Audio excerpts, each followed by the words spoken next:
Buenos días alumnos, ¿cómo están? Hoy nos toca ver en este encuentro la clase de pelvis. La clase de pelvis va a estar dividida en distintas partes. Vamos a repasar un poco de todo lo que hemos visto en la materia y vamos a introducirnos a este nuevo sector que pelvis se deriva de la palabra en latín que significa cuenco.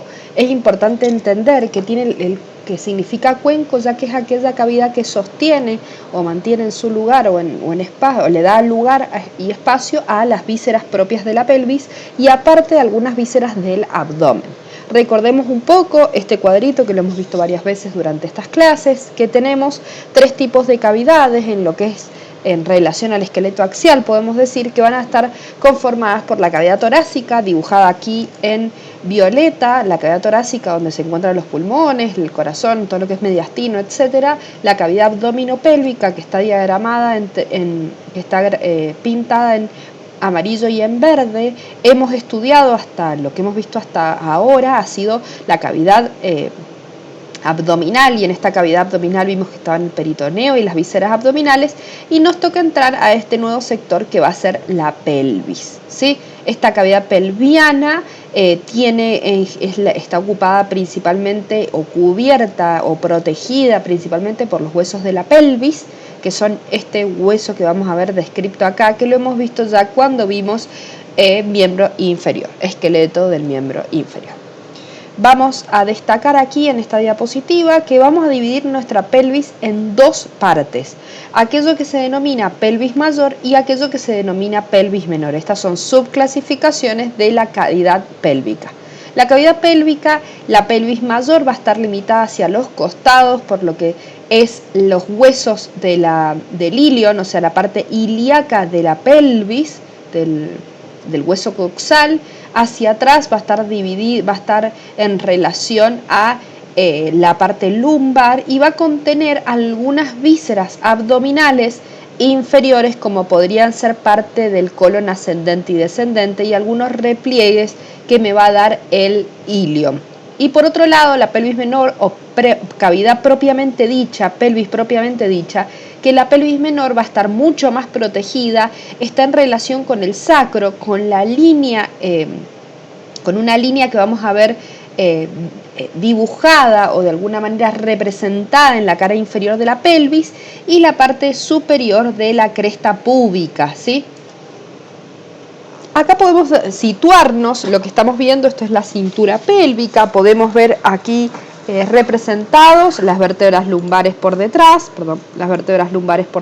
aquí L2, L3, L4, L5, el hueso sacro como parte del esqueleto axial, pero con gran relación con estos huesos que son los huesos ilíacos, a través de una articulación propia que se llama articulación sacroilíaca. Además podemos ver que el coxis, parte también del esqueleto axial, tiene relación con las vísceras que se encuentran aquí adentro, y acá podemos ver esta línea que se llama línea arqueada o línea oblicua. Esta línea es la que me va a dividir de acá para arriba la pelvis mayor y de acá para abajo la pelvis menor. Como límite general de la cavidad pelviana vamos a ver que acá tenemos el piso pélvico denominado periné. El periné, de acuerdo a algunos autores, se puede describir como la parte externa que vemos de la pelvis, o sea, acá lo estamos viendo desde arriba, pero si le pusiéramos todos la piel y los órganos genitales lo vamos a ver desde acá abajo, pero nosotros vamos a tomarlo con la clasificación internacional anatómica, en donde considera que el periné es todo aquello que se encuentra tanto superficial y profundo en el área perineal, que es este cierre o el cierre que encontramos desde acá por abajo, desde las crestas, desde las ramas descendentes del pubis, los isquiones y el coxis por detrás. Ese espacio que me queda como hueco del inferior de la pelvis, vamos a ponerle zona perineal, y encontramos el periné. Algunas estructuras que ya hemos visto antes, pero que las voy a nombrar. Acá tenemos los fémur, el fémur derecho y el izquierdo, con su cavidad acetabular, que le pertenece a una unión entre las distintas partes del hueso coxal. Ahora lo vamos a ver bien. Los dos huesos coxales están articulados por delante con uno y el otro a través del hueso del pubis, que tenemos como descripción del pubis. Podemos ver acá está muy bien hecho el pecten pubis, púbico, o la línea pectínea, el pecten del pubis, o la línea pectínea, que es la que se continúa hacia atrás con esta línea oblicua o línea arqueada. Entonces este va a ser el límite entre lo que es la pelvis mayor, dijimos, y lo que es la pelvis menor, es esta línea que encontramos acá. Por delante tenemos esta tuberosidad, que la tuberosidad esta le corresponde al pubis, la tuberosidad del pubis, y la cresta púbica, que es con donde vamos a articular uno con el otro. Ahí está el tubérculo del pubis o tuberosidad púbica. Acá está la sínfisis con su cartílago propio y su rama inferior y superior del pubis. Eso nos toca ahora. Además podemos describir que la cintura pélvica del hombre es distinta de la mujer. Esto es por por la biología propia de la posibilidad de dar a luz. Vamos a ver, de estar embarazadas, vamos a ver que esta pelvis, en el caso de una mujer, en la pelvis femenina es mucho más ancha, este espacio es más redondeado y mucho más ancho que en el caso del varón. Además, este ángulo es abierto en la mujer porque es lo que permite el paso del bebé a la hora de salir por el canal del parto, y en el caso de los hombres vamos a ver que en la pelvis masculina, la pelvis está mucho más verticalizada, las alas pélvicas son largas, este ángulo es más cerrado, ¿sí? Y el orificio que limita la pelvis mayor de la pelvis menor es bastante reducido. Acá podemos ver, esto es claramente una pelvis femenina, es una representación gráfica, pero podemos distinguir las distintas partes, que es lo que me importa. Acá tenemos el hueso coxal con sus tres estructuras que lo forman, que van a ser el ilion, el pubis y el isquion. Vamos a ver que estas tres estructuras se fusionaron y van a formar lo que es un hueso coxal. Tenemos uno izquierdo y uno derecho que se articulan hacia atrás con este gran hueso, que son la fusión de 5 vértebras sacras, que es el hueso sacro, ¿sí? Entendiendo que el hueso sacro hacia superior es ancho y hacia inferior termina en punta en un hueso que está acá atrás, que es el coxis. Podemos ver que en línea punteada en rojo encontramos esta línea innominada, también le dice. Deben un segundo que ya les digo cómo lo tienen en su MUR, pero esta línea lo que hace, la línea se llama la nombra MUR dentro del libro como línea terminal, izquierda y derecha, la tenemos pintada aquí en rojo. Se relaciona con el promontorio del sacro, la parte más alta del sacro, con la línea arqueada de la pelvis y con la línea pectínea del pubis hasta la cresta púbica, dejando hacia arriba lo que es la pelvis mayor y hacia abajo lo que es la pelvis menor. Podemos ver algunas estructuras que vamos a dejar acá destacadas.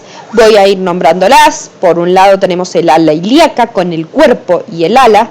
El ilion va a ser parte de lo que es el hueso coxal, y ahí tenemos en puntitos hacia arriba lo que es el ala y el cuerpo, lo que es la parte más central de donde yo tomo la pelvis. Marcados en azul tenemos las espinas ilíacas anterosuperiores, y hacia atrás podemos ver que acá vemos la pelvis. Esta es una pelvis del lado derecho y esta es la misma pelvis del lado derecho pero vista desde adentro, por eso tiene esta visión como de libro. Es como que acá tengo un lado y acá tengo el otro lado de la misma pelvis. Entonces acá marcamos la espina ilíaca anterosuperior y por detrás, hacia posterior, la espina ilíaca postero superior. Aquí tenemos marcado en rojo lo que es la cresta ilíaca y marcados en puntos negros lo que es la superficie articular para la articulación sacroiliaca, con sus dos porciones. Una porción que tiene que ver con la porción sinovial recubierta de cartílago y una porción que tiene que ver con la sindesmosis, que es directamente la tuberosidad del ilíaco con la tuberosidad sacra. Aquí tenemos en negro marcado lo que es el isquión, que se relaciona hacia adelante con la rama descendente del pubis.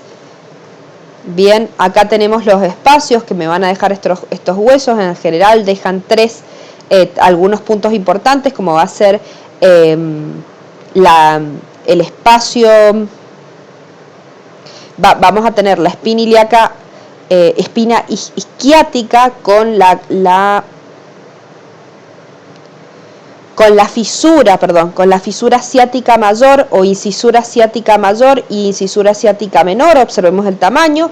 Lo que la delimita, la mayor y la menor, es la espina isquiática o la espina ciática, que es esta que encontramos acá. A ver si lo tengo marcado. Aquí lo encontré. Espina isquiática y incisura ciática mayor y incisura ciática menor. Por la mayor es por donde pasa el gran músculo conocido que es el piramidal de la pelvis. Acá tenemos las aberturas de la pelvis. Acá teníamos la línea terminal con un anillo superior de la pelvis, también se denomina así, anillo superior de la pelvis, y está formado, acá lo tenía, por la línea terminal, delimitando hacia arriba lo que es la pelvis menor, la pelvis mayor, lo que es una pelvis un espacio mucho más grande, y vamos a tener vísceras derivadas de la zona abdominal, de la región abdominal. Y por otro lado, la pelvis menor, que va a ser aquello delimitado por arriba por lo que es la línea roja que vemos acá, que es la abertura superior o línea terminal, que ya lo expliqué anteriormente, y la línea que cierra acá, que hay partes virtuales, como puede ser el isquión, la parte inferior de la sínfisis púbica, y hacia atrás todo esto es lo que va a cerrar con el periné, que termina uniéndose en el coxis. Entonces, entre este espacio, me quedó un espacio entre esta línea, y esta es la pelvis menor, en donde tenemos vísceras propias, que acá las tenemos cortadas, un corte sagital de la pelvis, y vamos a ver los órganos que conforman lo que es la pelvis menor. ¿Cómo sé que esto es la pelvis menor? Acá tengo el pubis, y vamos a ver que voy a encontrarme con estas estructuras en la pelvis menor. Vamos a ver que encontramos hacia adelante y de alguna manera como flexionado hacia adelante lo que es la vejiga, que es este órgano muscular. Lo tienen en una clase, la dejamos también subida en la cátedra virtual. La vejiga con lo que es su conducto excretor. Además tenemos en este caso la pelvis de una mujer, porque acá vemos de una pelvis femenina que tiene el útero en una flexión anterior, que es la posición más común del útero. Hay veces que el útero se va hacia posterior o retroflexo se llama. En este caso es la posición normal del útero, hacia adelante, sobre la vejiga. Acá tenemos el útero con sus paredes musculares, que estas paredes cambian de ancho a medida que pasan el ciclo menstrual de la mujer. Además, este repliegue, esta línea blanca que tenemos, miren acá, tenemos un repliegue peritoneal. Esa línea blanca es como que va a recubrir o tapizar toda la superficie superior de las vísceras genitales. Vamos a ver que hacia abajo el útero se continúa con lo que es la vagina hasta la salida a lo que sería el periné, ¿sí? O la parte externa de los órganos genitales externos. Acá tenemos el cuerpo del perineo, o sea, este sello que decíamos acá, esta es la abertura, la que decíamos hasta cómo está conformada. Bueno, esta es la abertura inferior de la pelvis, acá están las vísceras, volvemos. Y por último, acá tenemos las últimas partes del colon con el recto las distintas porciones que este tiene a la hora en la región pélvica propiamente dicha. La articulación sacroiliaca la vamos a estudiar porque tenemos dos articulaciones importantes en lo que es la pelvis, la articulación sacroiliaca y la articulación de la sínfisis púbica. La articulación sacroiliaca es una articulación que, como su nombre lo indica, relaciona el sacro y el ilíaco. Podemos decir que tenemos dos tipos de dos partes o dos porciones de la articulación sacroiliaca. Como función principal vamos a ver que la sacroiliaca tiene como función recibir el peso de toda la parte superior del cuerpo y transmitirlo a las piernas. O sea, va a ser nuestro punto de unión entre el eje axial y las porciones apendiculares, como son los miembros. Esta parte apendicular, que son los miembros inferiores, necesitan todo el tiempo ser una zona de transmisión de fuerzas entre lo que sube y lo que baja, entre el peso del cuerpo y la resistencia del piso.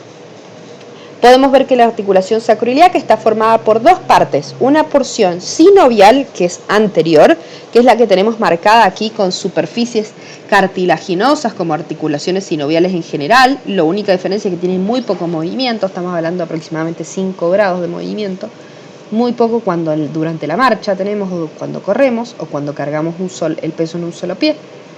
Acá lo podemos ver, las articulaciones están dibujadas en rojo, la parte articular con cartílago para articularse, y después tenemos la sindesmosis posterior, que es la unión entre lo que es parte del sacro, de la porción sacra, y la tuberosidad del ilíaco. Esa es la segunda parte. Entonces, ¿por qué las tenemos divididas? Bueno, porque la cara anterior tiene más movilidad que la cara posterior, por la orientación del sacro, porque hay veces se producen lesiones en esta parte anterior, y en la parte posterior, que es mucho más rígida, no se ven reflejadas.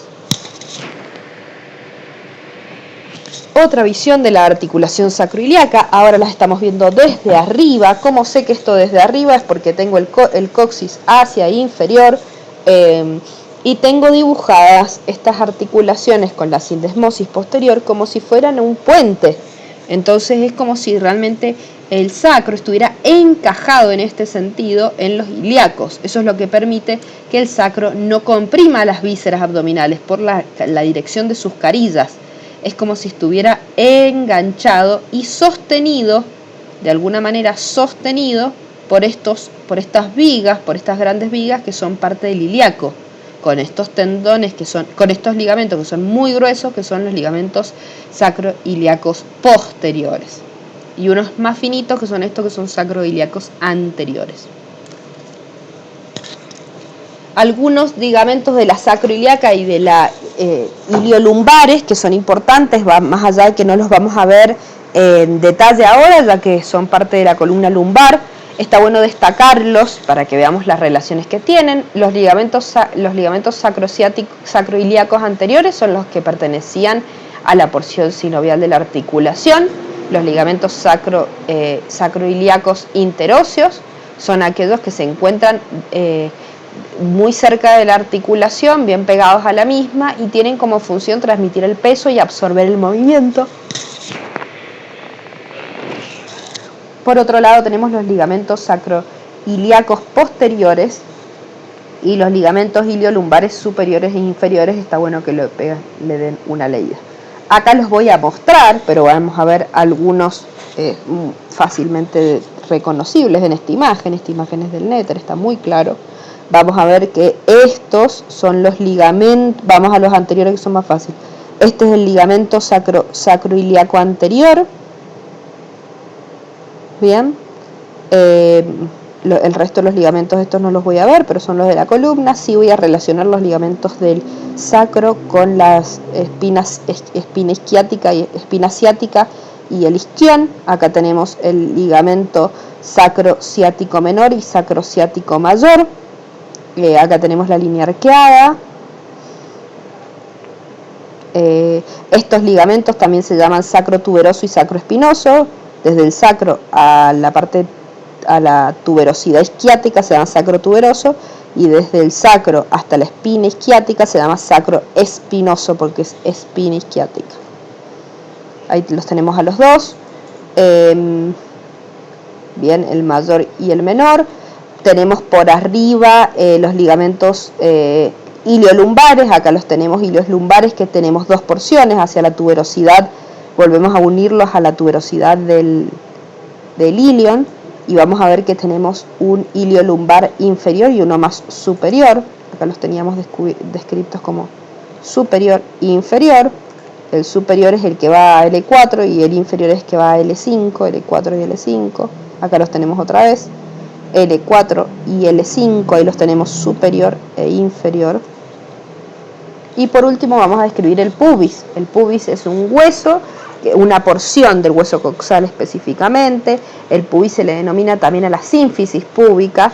Vamos a describirla como una articulación, es la segunda parte de esta articulación. Ya vimos sacroiliaca, nos tocaba la sínfisis púbica, que contiene un disco interpúbico. Este disco es un disco fibroso, que lo hemos descrito acá, con unos ligamentos que son muy fáciles porque solo hay uno superior y uno inferior. tiene relación el pubis con hacia arriba. Podemos ver que cuando vimos paredes abdominales veíamos que los rectos, los oblicuos se insertaban aquí, y cuando vimos miembros veíamos que los aductores, el pectíneo, etcétera, se insertaban por aquí. El sacrocoxis es la última articulación que nos va a tocar ver. La voy a poner acá porque más allá de que no sea propio de la pelvis, sí la articulación tiene influencias. Incluso podemos tratar a algunos pacientes que por alguna caída sobre la cola se hayan luxado este sacrocoxis, entonces está bueno saber algunas generalidades. La articulación, como su nombre lo indica, es entre el sacro y el coxis. Podemos ver que es una articulación que tiene un cartílago, que tiene poco movimiento, pero sí realiza movimientos incluso durante la respiración. Tiene un disco intervertebral y tiene ligamentos. Los ligamentos, acá los tenemos como ligamentos anteriores, posteriores y laterales. Anteriores, posteriores, interóseos y laterales. Si observamos la pelvis como una caja, podemos describir primero que nada su posición anatómica, que no es paralelo al piso. ¿Qué quiero decir con esto? Que la línea arqueada o línea terminal es oblicua. Entonces esta cavidad que nos queda acá, la cavidad pélvica propiamente dicho, porque de acá para acá es pelvis mayor, esta pelvis menor o cavidad propiamente dicha pélvica tiene una inclinación anterior. Acá lo vemos cerrando el pubis y esto es un órgano genital masculino. Entonces acá esto es una pelvis masculina que se encuentra oblicua hacia adelante y hacia abajo. Por otro lado, vamos a ver que el suelo pélvico, el suelo de la pelvis o diafragma pélvico, era importante destacar que se le dice diafragma porque cumple la función de los diafragmas de dividir un segmento de otro, de darle sostén a ciertas vísceras, de permitir un movimiento hemodinámico, o sea, de favorecer el movimiento hemodinámico con presiones, etcétera. Este suelo pélvico es común en las mujeres y en los hombres. La única diferencia en que una pelvis masculina y una pelvis femenina es que en la mujer tenemos un orificio más, acá lo tenemos muy claro. Vamos a ver que tenemos el hiato dorsal del pene, que no, en el caso de la mujer no está, el hiato para la uretra, este es por donde termina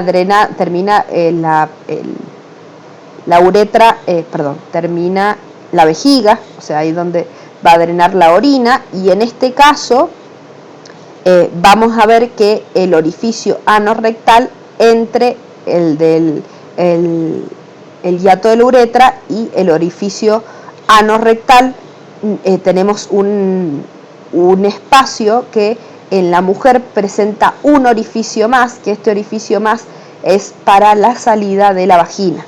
Ya la vamos a ver enseguida en otra imagen.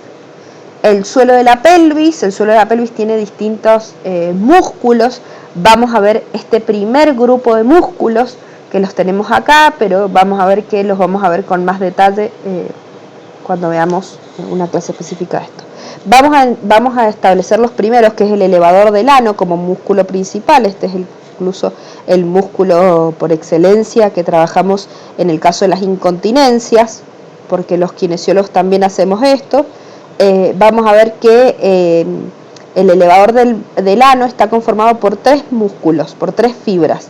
Una que se llama pubos rectal, desde el pubis hasta el recto, pubos rectal. Otro que se llama iliococcigio, hasta el coxis, iliococcigio. Y otro que se llama pubococcigio, que es desde el pubis hasta el coxis. O sea que vamos a ver que vamos a tener pubo rectal, perdón que lo voy a volver a mostrar, pubo rectal la primera parte, iliococcigio la segunda parte y pubococcigio la tercera parte. Ambos están acá al lado del pubis, las espinas isquiáticas posteriormente, y es un engrosamiento de la fascia obturatriz. Bueno, vamos a ver que si relacionamos, acá los tenemos bien nombrados, acá tenemos en este caso el iliococcigio, que el iliococcigio termina acá en el coxis, iliococcigio, pubococcigio y pubo rectal. No sabía que lo tenía acá dibujado, discúlpenme. Acá tenemos el iliococcigio. El iliococcigio continúa, de alguna manera es como si continuara con este músculo que está acá, que este músculo es el famoso músculo obturador interno que vimos en el miembro inferior.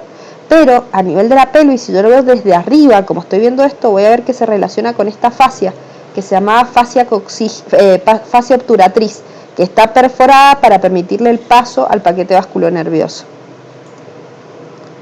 Y por último tenemos acá los músculos coccigios, los isquiococcigios, que los vamos a ver. Aquí tengo el piriforme, miren qué bueno que está acá esta imagen. Acá tengo el coccigio, el que quería mostrarles recién, el coccigio, el músculo coccigio, y acá tenemos el piriforme, justo por arriba. El elevador del ano, acá están muy bien dibujadas las tres porciones, es mucho más fácil acá. La parte pubo-rectal, pubo-coccigia e ilio-coccigia, y ven como si hiciera una U. Acá que podemos ver que esta es la pelvis es una pelvis masculina también, porque el único orificio que tengo es el urogenital. Acá tendríamos dos orificios en el caso de la mujer, pero bueno, están dibujando en general. Y acá está el músculo coccigio mejor dibujado.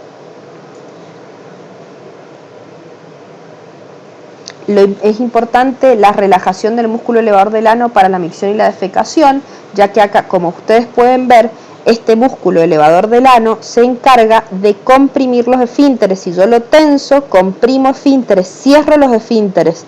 Entonces, cuando yo trabajo con aumento de presión abdominal para poder ir a hacer, para miccionar o defecar, yo necesito poder relajar esta musculatura para que se pueda producir la abertura del hiato. Entonces ahí lo tenemos en este caso, acá lo tenemos diagramado. Vemos cómo para poder realizar una presión intraabdominal positiva, quiere decir que vamos a aumentar la presión en la cavidad abdominopélvica, y debo poder controlar si yo quiero relajar el orificio para la micción o el parto o lo que sea, y el orificio para la defecación. ¿Sí? Por eso tenemos distintas ramas. Y por último, como final de la clase, espero que no se les haya hecho muy larga, vamos a ver las reflexiones del peritoneo. Reflexión significa que se flexiona, que se repliega. Vamos a ver que vamos a estudiar distintas estructuras peritoneales, que es como si fuera el límite inferior del peritoneo. Esto era lo infraperitoneal, era lo que encontrábamos acá. Y tengo algunas estructuras para mostrarles. Acá tenemos lo que era la parte del recto. Esto es una pelvis femenina porque tengo acá el útero. Entonces esta es una reflexión entre el útero y el colon, tengo una reflexión. Esta reflexión se llama fondo de saco. Se les dice en fondo de saco porque imagínense en un saco de hace mucho tiempo que quedaba como un pliegue, les quedaba con un pliegue que incluso si yo mojaba el saco, ahí se juntaba agua, se juntaba humedad. Esto es lo mismo, estos repliegues se estudian para cuando frente a algún traumatismo en el abdomen, ver si ha quedado líquido en este fondo de saco, por eso se llama el nombre fondo de saco. Hoy ya les decimos con la nomenclatura internacional reflexión del peritoneo, pero acá tenemos un fondo de saco famoso, vamos a decirlo, el más conocido, que es el fondo de saco de Douglas, ¿sí? Que se encuentra entre lo que es la pared posterior del útero y la parte del colon, ¿sí? Fondo del saco de Douglas. La fosa supravesical, por arriba de la vejiga, miren, acá tenemos la vejiga y aquí tenemos el uréter, tenemos acá una fosa. Esta fosa, o sea, la parte de arriba de la vejiga que queda acá, se va a llamar fosa supravesical. Y entre la vejiga y el útero queda este repliegue de acá. Este repliegue se llama retrovesical o también lo pueden encontrar como vesicuterino, porque está entre la vejiga y el útero, vesicuterino también. Las fosas pararrectales las encontramos acá a los costados, no la vemos en esta imagen, y no tengo más nada que decirles, y distintos repliegues que más que nada nos interesa que sepan aquellos que están relacionados con el recto, el útero y la vejiga. Acá tenemos una pelvis, más que nada decirles muchas gracias, felicitaciones por haber casi concluido este año, nos quedan muy poquitas lecciones. Acá tenemos una imagen de lo que es una exposición que se presenta a nivel mundial, que se llama Bodies, para que ustedes vean cómo se puede visualizar este cuenco que hemos estudiado hoy, es este cuenco que tenemos aquí, y que realmente es una cavidad hueca que cuando le ponemos las vísceras y la estudiamos en completo, podemos ver cómo tiene un límite inferior y bueno, sus vísceras abdominales, y además se den una idea de cuánto mide la pelvis mayor. Miren, todo esto le corresponde a la pelvis mayor, y de acá para abajo es donde encontramos estas estructuras, por eso están tan profundas en la pelvis, ¿sí? Incluso a esta altura, si yo me voy al pubis, van a ver que si yo me voy al pubis, justo por debajo tengo la flexura del útero, pero abajo de eso, detrás de eso está la vejiga. Por eso es que cuando las mujeres se quedan embarazadas, la vejiga se comprime contra el pubis y por eso tengo menos espacio para aguantar las ganas de orinar. Bueno, muchísimas gracias, espero que les haya gustado la clase.